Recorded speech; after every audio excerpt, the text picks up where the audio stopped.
কদিন আগে কোরআনকে ছোট করেছেন, বলেছেন উনি নাকি এত কাজ করেছেন গীতা বাইবেল কোরআন শেষ হয়ে যাবে, কিন্তু মমতা বন্দ্যোপাধ্যায়ের কাজ নাকি রয়ে যাবে।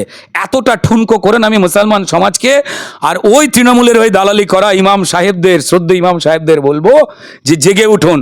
মুসলমান সমাজ এটা প্রতিবাদ করে এমন ভয়ঙ্কর প্রতিবাদ করছে। কদিন আগেই তৃণমূলের নতুন এক নেত্রীকে এসছে, সে বলেছিল দেবাংশু নাকি আল্লাহর অংশ, তাতেও প্রতিবাদ হয়েছে। আমি প্রথম প্রতিবাদ করেছিলাম, তারপর মুসলমান সমাজ প্রতিবাদ করেছেন। এফআইআর নাকি হয়েছে না ডায়েরি হয়েছে, এবং তিনি তার বক্তব্য ফেরত নিয়ে দুঃখ প্রকাশ করেছেন। আমি তাকে ধন্যবাদ জানাই, সেই নবনেত্রীকে। তো যাই হোক, এরা হিন্দু মুসলমান কাউকে পছন্দ করে না। মুসলমান সমাজকে এরা অপরাধের পথে নামিয়েছে। পড়াশোনা করতে হবে না, জব কার্ডের যে টাকা ভুয়ো নামে আমরা চুরি করছি, তুমি পান খাও, তুমি সানগ্লাস লাগাও, বাইক নিয়ে ঘুরো, এলাকায় টেরর তৈরি করো, সন্ত্রাসের আবহাওয়া তৈরি করো, ভয়ের পরিবেশ তৈরি করো।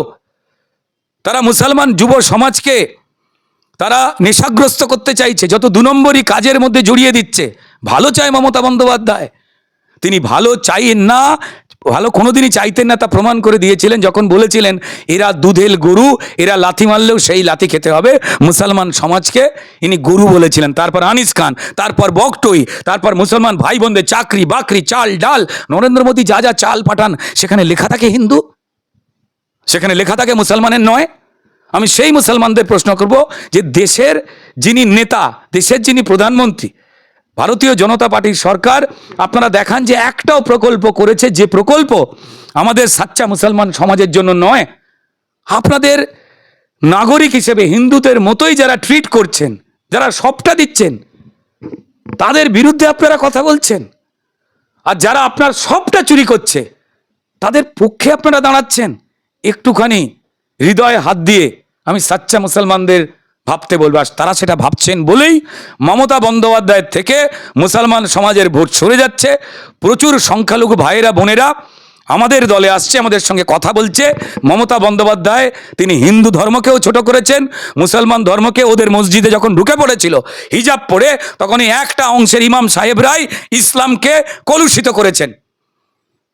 মুসলমান সমাজের মা বোনেরা তারা যেতে পারেন না মুসলমান সমাজের নিয়ম অনুযায়ী। তিনি কি করে মমতা বন্দ্যোপাধ্যায়কে তারা ভরা পেটে ইফতার করতে ঢোকান, আর এই শাড়িটাকে ওড়না করে নিয়ে মসজিদে ঢোকান? তাদের উত্তর দিতে হবে, ইসলাম তাদের থেকে জবাব চাইবে একদিন। এই চোরের পাশে দাঁড়াবার জন্য, চোরেদের যিনি অনুপ্রেরণা দেন চোরেদেরকে হয়ে ভোট চাওয়ার জন্য। ইসলাম শান্তির ধর্ম, পবিত্র কোরআন কখনো এই কথা বলে না, আপনাদের পবিত্র নবী কখনো এই কথা বলেননি। যারা এটা করছেন, এই চোরেদের পাশে দাঁড়াচ্ছেন, আপনাদের হিসেব আল্লাহ করবেন, এইটুকু বলবো। তারপরেও মমতা বন্দ্যোপাধ্যায় মুসলমান সমাজের একটা অংশের ইমাম সাহেবদের দিয়ে লিফলেট বিলি করিয়েছিলেন। মুসলমান সমাজের ইমামরা, ইমাম অ্যাসোসিয়েশন, তারা বিভিন্ন মুসলমান সমাজ বলছে যে নরেন্দ্র মোদীকে নয় তৃণমূলকে ভোট দাও, যা তারা করতে পারেন না। যে মুসলমান সমাজের তৃণমূলের চোরেরা ক্ষতি করল, তাদের হয়ে ইমাম সাহেবদের এই কথা ইসলামকেই কোথাও একটা ছোট করে দেয়, কোরআনকেই কোথাও একটা ছোট করে দেয়।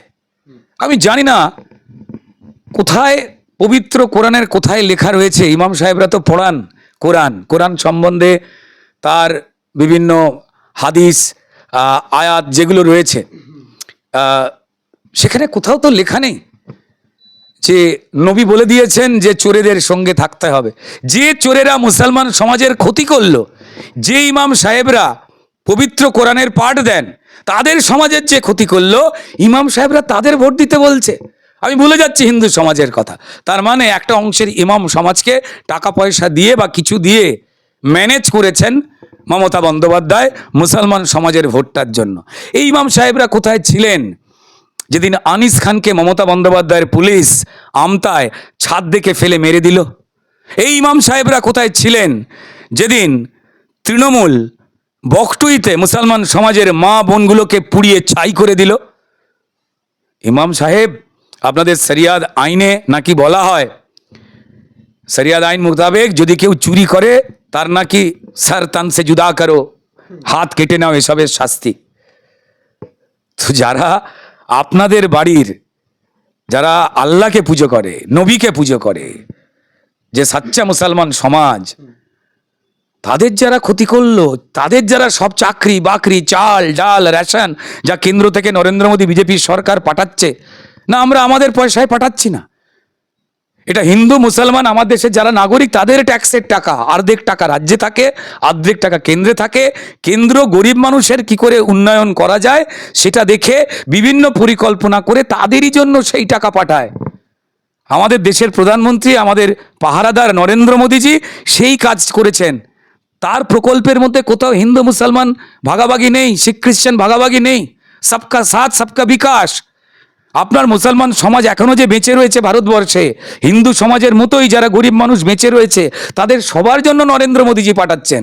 আর আপনাদের যারা আপনার সমাজকে যারা বাঁচিয়ে রেখে দিচ্ছেন তার বিরুদ্ধে ভোট দেওয়ার জন্য বলছেন।